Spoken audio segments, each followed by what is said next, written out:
우리 한번 인사할까요? 할렐루야. 할렐루야. 한 주간 평안하셨습니까? 우리 옆에 있는 분들과 그렇게 한번 인사하겠습니다. 하나님이 기뻐하시는 예배자가 됩시다. 아멘. 여러분 정말 하나님이 기뻐하는 예배자 되기를 소망하시죠? 여러분 정말 그렇게 하나님께서 칭찬받는 그러한 예배자, 신실한 예배자, 거룩한 예배자 우리 모두가 되실 수 있기를 주님의 이름으로 축복합니다. 여러분 우리는 하나님을 예배하는 그러한 예배자입니다. 하나님께서 우리를 창조하신 이유가 바로 하나님을 예배하도록 우리를 창조하셨다라고 성경은 우리에게 증언해 주고 있습니다. 그런데 여러분 우리는 하나님께서 기뻐하는 참된 예배자가 되기 위해서는 과연 어떻게 예배드리고 어떻게 기도해야 할까요? 우리는 우리가 원하는 나름대로의 목적을 가지고 기도할 때가 많이 있습니다. 그 목적은 개인마다 다 다를 수도 있습니다. 어떤 사람들은 건강을 위해 기도하기도 하고요. 또한 어떤 이들은 물질의 풍요를 위해 기도합니다. 또는 어떤 이들은 가정의 화목을 위해, 자녀들을 위해 기도하기도 합니다. 그런데 여러분, 과연 하나님께서 진정으로 우리에게 원하시는, 우리에게 기뻐 받으시는 예배자의 모습, 기도자의 삶이란 어떤 것일까요? 바로 오늘 본문에서 우리 주님은 우리가 하나님의 믿음의 백성으로 살아갈 때 행해야 될 참된 기도는 무엇이며 참된 예배자의 삶은 어떤 것인지를 말씀해 주고 계십니다.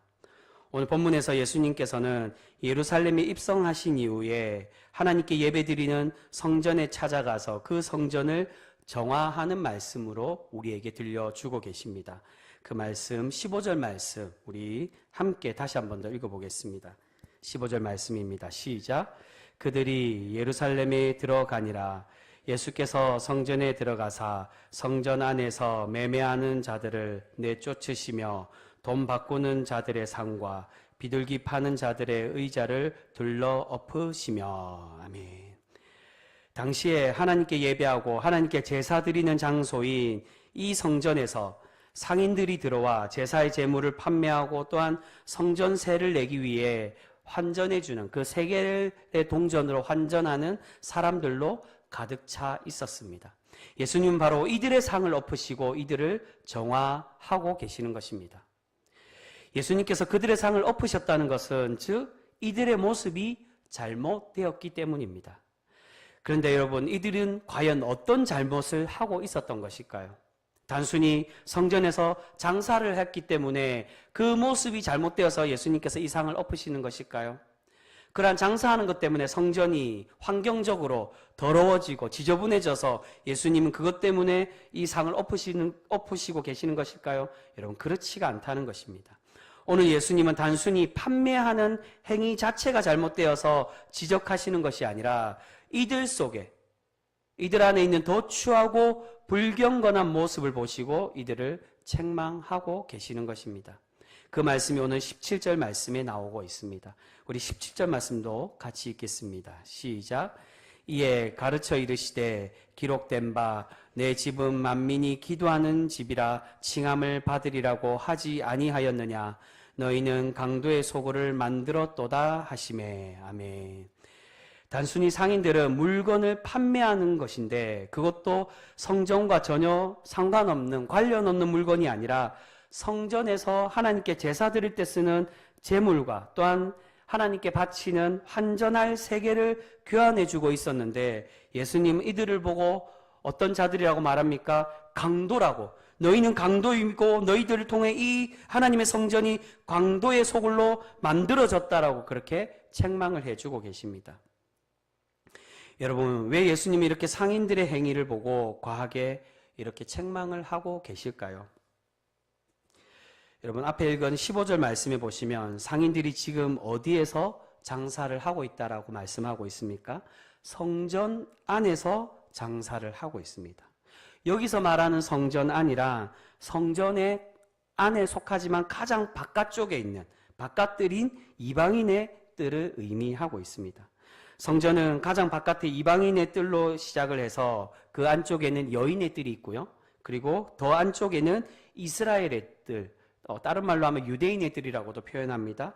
이 유대인의 남자들만 예배할 수 있고 기도하는 장소가 이 유대인의 뜰인데, 그 뜰 안쪽에 보면 더 가장 안쪽에는 성소와 하나님께 제사 드리는 성소와 지성소로 이 성전이 이루어져 있습니다.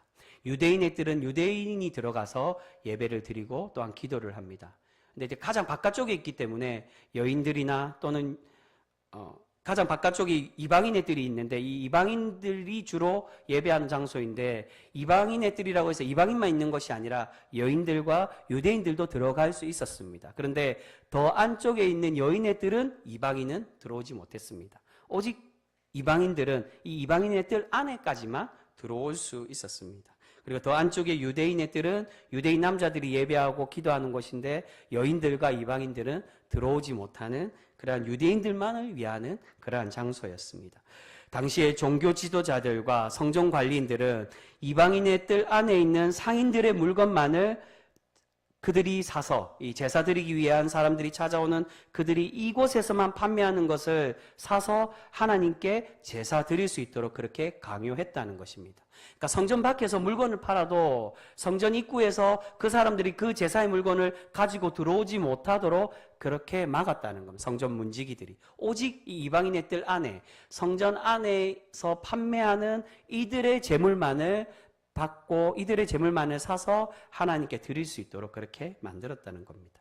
여러분, 그렇게 되면 어떤 문제가 생길까요? 바로 이들이, 종교 지도자들과 성전 관리인들이 독점권을 이 상인들에게 줬다는 겁니다. 바로 독과점을 했다는 건데, 여러분, 이런 독점권을 가지면 그 재물의 값이 너무나도 비싸지고 값이 올라갈 수 있었다는 겁니다. 당시에 재물이 너무나도 비싸서 가난한 사람들은 하나님께 제사 드리지 못하는 일들이 비일비재했다라고 기록을 하고 있습니다. 특히나 15절에 이 상인들 중에 보시면 무엇을 판매하는 이들이 있습니까? 비둘기를 판매하는 사람들이 있었다라고 말합니다. 여러분, 비둘기가 어떤 재물입니까? 비둘기는 하나님께서 소와 양이 너무 비싸서 하나님께 드리지 못하는 가난한 사람들이 드릴 수 있도록 하나님께서 친히 베풀어 주신, 배려해 주신 재물이 바로 비둘기였습니다. 그런데 이 비둘기 값이 얼마나 비쌌느냐? 소의 값보다 더 비싸서, 이 독과점을 하니까 이 값을 자신들이 마음대로 올릴 수 있어서 이 비둘기 값이 소값보다 더 비싸 가난한 사람들은 하나님께 제사 드리는 것을 엄두도 내지 못하고 있었다는 겁니다. 여러분, 하나님께 제사를 드리지 못하면 어떤 일이 생길까요? 당연히 하나님께 제사 드리지 못하고 하나님과 영적 교제를 하지 못하게 되니 속죄함도 받지 못해서 이들은 자연적으로 죄인이 될 수밖에 없었다는 것입니다. 그래서 당시의 죄인들이라고 말하는, 예수님께서 친구가 되어주신 죄인들 중에는 가난하고 소외된 자들의 죄인들이 더 많이 있었다는 겁니다. 예수님이 죄인들의 친구, 죄인과 세리의 친구라는 건 우리가 생각하는 악한 죄를 짓고 도둑질과 간음과 그런 세상의 죄들, 그러한 이들도 있겠지만 그보다도 가난해서 유대인들이 저들은 죄인이라고 칭해졌던 그 사람들이 훨씬 더 많았다는 겁니다.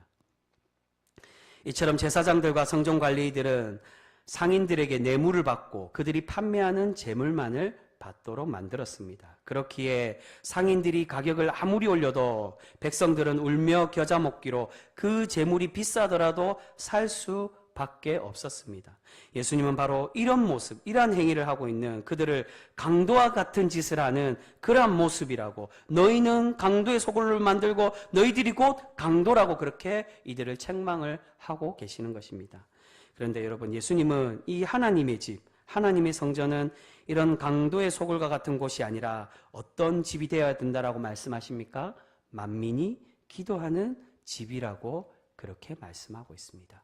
여러분, 왜 만민이 기도하는 집일까요? 하나님을 예배하는 집, 하나님을 제사 드리는 집이 아니라 왜 하필 기도하는 집이라고 그렇게 말씀하실까요? 여러분, 우리 주님께서 우리가 기도하기를 바라시는 참된 기도의 표본의 모습이 있습니다.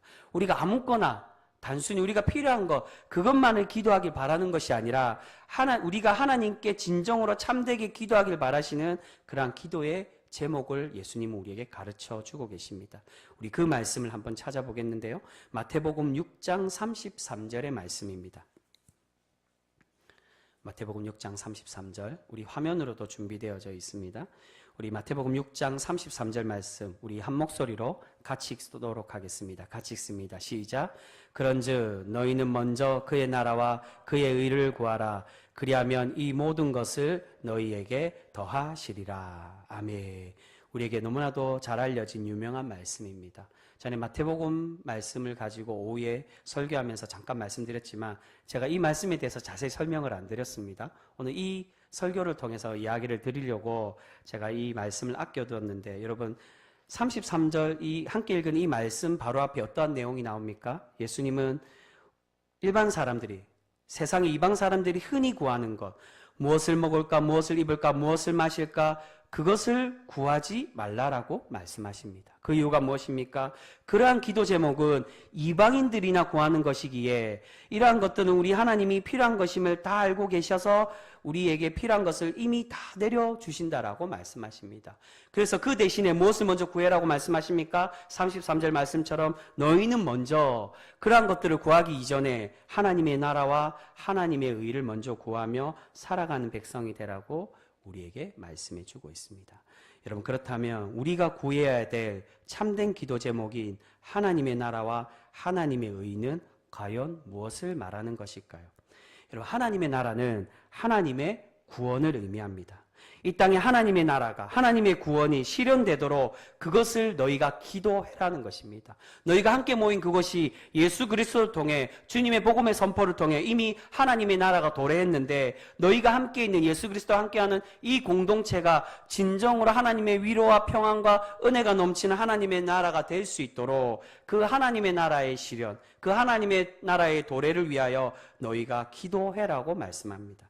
그런데 그 나라가 오기 위해서 우리가 갖추어줘야 될 것이 있는데, 그 갖추어줘야 될 것이 무엇이라고 말씀하십니까? 바로 그 뒤에 나오는 말씀, 바로 하나님의 의가 필요하다라고 말씀합니다. 여러분, 여기서 말하는 하나님의 의란 하나님의 정의를 의미하고 있습니다. 이 하나님의 의와 하나님의 정의를 헬라 원어로 디카이오시네라고 되어 있습니다. 성경에 보시면 정의라는 단어도 우리가 쓰지만 성경에서는 대부분 의라는 단어를 하나님의 의라고 그렇게 더 많이 사용합니다. 그런데 단순히 우리가 의라고 하면 오해하기도 쉽고 이해하기 어려울 때가 더 많이 있습니다. 성경에서 정의라는 단어나 의라는 단어는 다 같은 단어, 같은 헬라 원어 디카이오시네라는 단어를 쓰고요.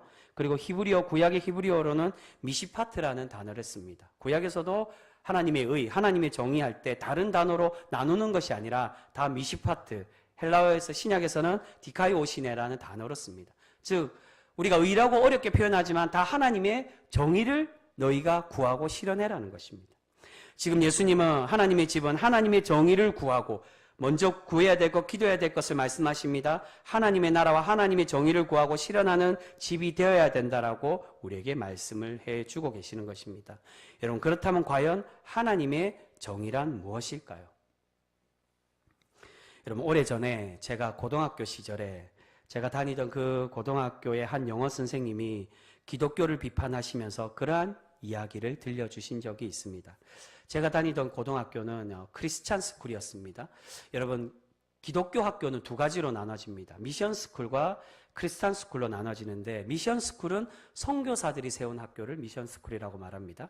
그리고 크리스찬 스쿨은 국내 기독교인들, 목회자나 또는 일반 성도들, 장로님들이나 성도들이 세운 학교를 크리스찬 스쿨이라고 그렇게 이야기합니다. 제가 다닌 고등학교가 국내 기독교인이 세운 크리스찬 스쿨이었는데, 그런 기독교 학교였기 때문에 대부분의 선생님들이 다 신앙생활을 하는 그런 사람들이었습니다. 근데 그 중에는 몇몇 선생님들은 하나님을 믿지 않는 사람들도 가끔씩 있었습니다. 그 영어 선생님도 하나님을 믿지 않는 그런 사람이었는데, 그분이 수업 시간에 학생들에게 그러한 이야기를 들려주었습니다. 자기가 기독교를 믿지 않는 이유는, 기독교에서 말하는 하나님은 사랑의 하나님이라고 말하지만 자기가 볼 때는 사랑의 하나님이 아니라 잔인한 하나님이라고 그렇게 생각한다라고 이야기했습니다. 왜냐하면 성경에 보시면 어떤 말씀이 나옵니까? 우리가 자주 거론하는 눈에는 눈으로, 이에는 이로 그렇게 복수하라고 가르쳐 주시는 하나님이 너희들이 믿는 하나님이기에 나는 그 하나님을 신뢰할 수 없고 그 하나님을 믿을 수 없다라고, 이것이 하나님의 정의냐고 그렇게 비판하며 이야기를 하신 적이 있습니다. 그런데 여러분, 정말로 이 말씀이 하나님이 우리에게 복수하라고 주신 그러한 뜻의 말씀일까요? 그렇게 눈을 다치게 하면 눈을 뽑고 이를 상하게 하면 입을 뽑아서 그들에게 똑같이 갚아주라고, 그렇게 복수하라고 그런 뜻으로 우리에게 말씀하시는 것일까요? 여러분, 이 복수법은 단순히 너희가 똑같은 것으로 복수하라고 주신 말씀이 결코 아닙니다. 이 복수법을 동해 복수법이라고 그렇게 이야기합니다. 동해 복수법이라 너희가 과하게 처단하지 말고 같이 손에 입은 만큼만 주라는 겁니다. 그만큼 이상을 넘어가지 말라는 거지 그 이하로 주는 거는 상관이 없습니다. 손에 입은 만큼만 갚아주라는 것입니다. 그래서 동해복수법인데, 이 동해복수법의 가장 깊은 의미는 바로 약자를 보호하기 위해 하나님께서 내려주신 법이라는 겁니다. 여러분, 만약에 집에 있는 하인이, 이스라엘 당시에는 하인들과 종들이 집에 있었습니다. 그 주인이 집에 있는 종이나 하인들에게 그 종들이 손해를 끼쳤다라고 한번 생각해 보시기 바랍니다. 몸을 상하게 했다든지 물건을 훔쳤다든지 하면 그 주인이 종을 어떻게 할까요? 그만큼만 손해를 끼치겠습니까? 대부분은 그 종을 때려 죽이든지 더 과하게 처단하게 될 것입니다. 하나님은 그것을 말씀합니다. 손에 입힌 만큼만 책망을 하는 것이지 더 많이 너희 물건처럼 그 사람들을 다루지 말라는 겁니다. 그런데 대신에 그 반대로 가진 자들, 부자들이나 그렇게 힘 있는 사람들이 가난하고 낮은 사람들에게 손해를 입히면 어떻게 해라는 것입니까? 반드시 너희들 마음대로 그것을 넘기지 말고 꼭 너희들이 손에 입힌 만큼 그들에게 갚아주라고, 약자를 보호해라고 말씀해 주고 있는 것입니다. 여러분, 집에 있는 하인이 그들에게 주인이 손해를 끼쳤다고 해서 주인이 그것을 갚아줄까요? 대부분은 그렇지 않을 겁니다. 그런데 하나님은 그들이 그 집의 하인이고 약자일지라도 똑같이 갚아주라는 것입니다. 여러분, 이 동해복수법의 가장 기본 원리는 사랑과 용서에 있다라고 할 수 있습니다. 그래서 심지어 하나님께서 율법에서 어떻게까지 말씀하십니까? 가난한 사람들이 돈이 없어서 겉옷을 저당자 보면 그것을 해가 지기 전에 돌려주라고 그렇게 말씀하십니다.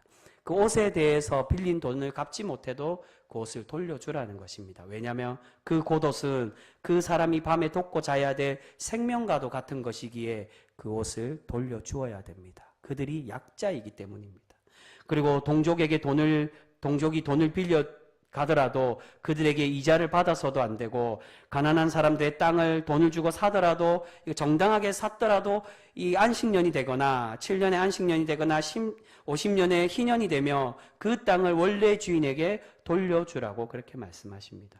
내가 돈을 주고 정당하게 사더라도 그것을 돌려주어야만 합니다. 또한 집의 종이나 노예가 그들을 정당하게 돈을 주고 사서 자신의 집에 노예로 부리더라도 안식년과 희년이 되며 그들을 자유인으로 풀어주라고 말씀하십니다. 신명기 보면 그냥 풀어주는 것이 아니라 어떻게 풀어주라고 말합니까? 그들에게 삭슬 주고 그들에게 넉넉히 후하게 베풀어서 그들을 자유인으로 풀어주라고 말씀하십니다. 거기다가 내가 경작한 나의 소출인데도 밭에 있는 경작물을 다 거두지 말고 그것을 가난하고 소외된 자들, 고아와 가부와 나그네들이 먹을 수 있도록 배려하라고 말씀하십니다.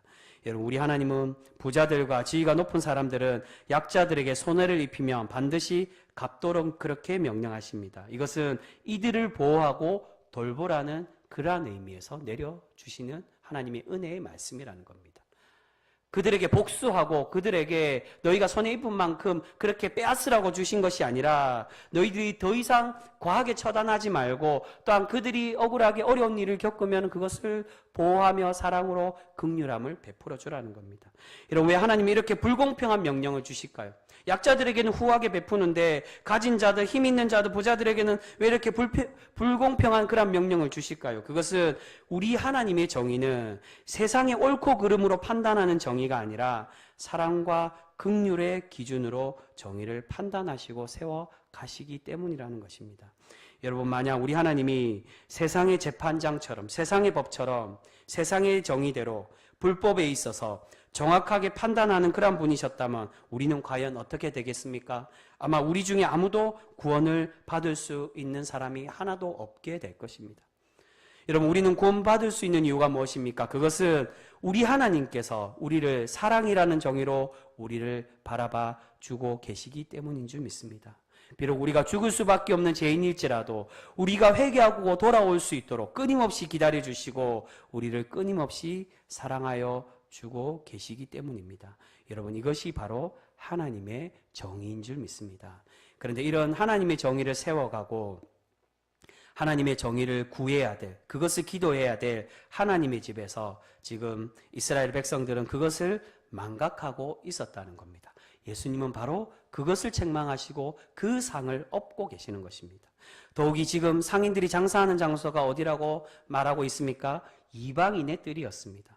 이 이방인의 뜰은 하나님께로 돌아온 이방 사람들, 아까 말씀드린 나그네가 바로 이방인들, 외국인들입니다. 그 약자들이라고 말하는 그 이방인들이 하나님께 나와 기도하고 예배하는 그 장소에 그 모든 것을 다 밀어내고 그곳에서 장사를 하고 있었다는 겁니다.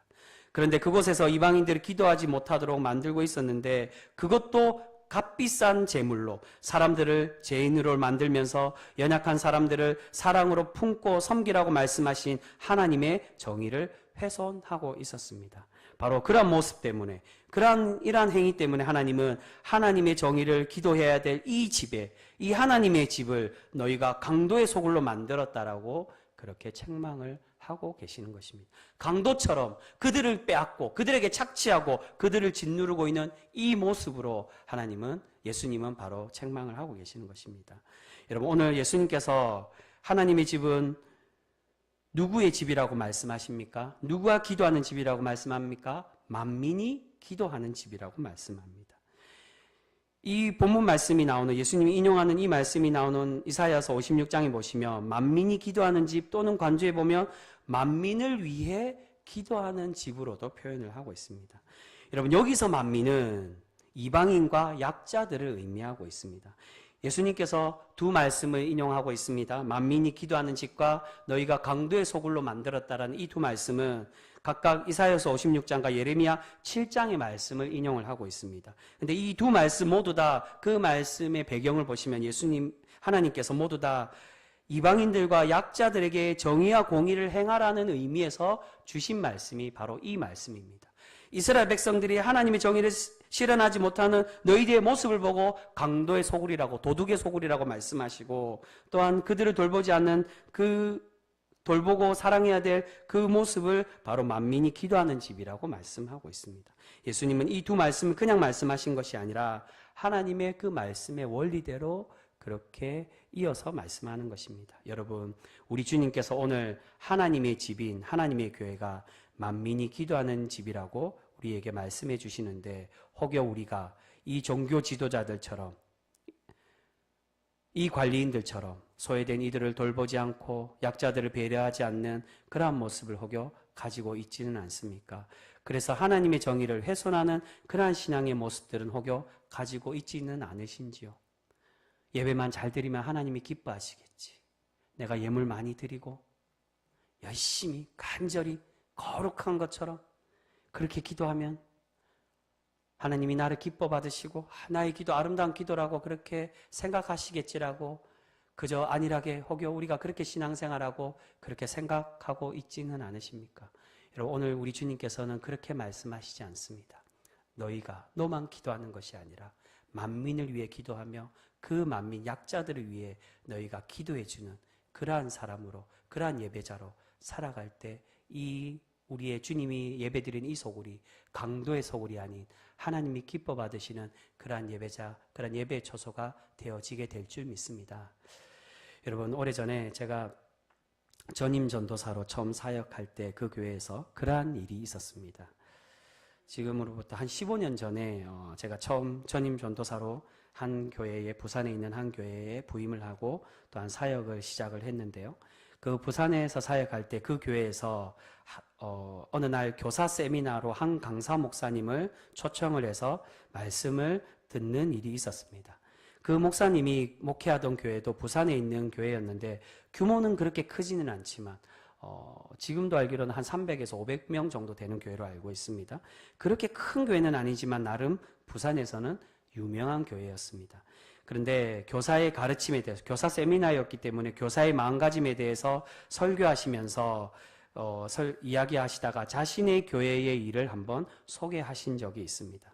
그 강사 목사님의 교회는 일주일에 한 번씩 무료 급식으로 섬김을 하는 그러한 섬김의 일을 감당하는 그러한 교회였습니다. 그런데 무료 급식을 하면 그 음식을 주로 대부분 먹으러 오는 사람들이 어떤 사람들이겠습니까? 무료 급식이라면 당연히 가난하고 불황자들, 집이 없는 사람들이 그 무료 급식을 먹기 위해 그렇게 교회로 오게 됩니다.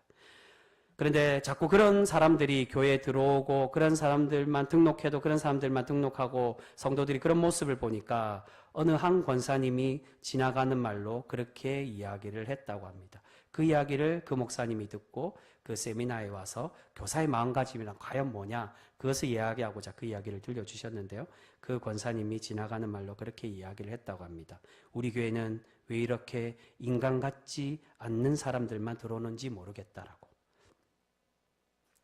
여러분, 그 인간 같지 않는 사람들을 사랑하시고 구원하시기 위해 이 땅에 오신 분이 누구십니까? 바로 우리의 주님 예수 그리스도인 줄 믿습니다. 여러분, 우리의 눈에 보기에는 외형적으로 판단하고 우리가 생각하기에는 그들이 인간 같지 않게 보일지 모르지만, 그러나 하나님 보시기에는 어떻다는 겁니까? 도리어 그들을 정죄하고 그들을 비판하고 판단하는 하나님의 정의를 훼손하고 있는, 만민이 기도하지 못하도록 만드는 우리의 모습이 도리어 하나님 보시기에 인간 같지 않는 그런 모습으로 비춰질지도 모릅니다.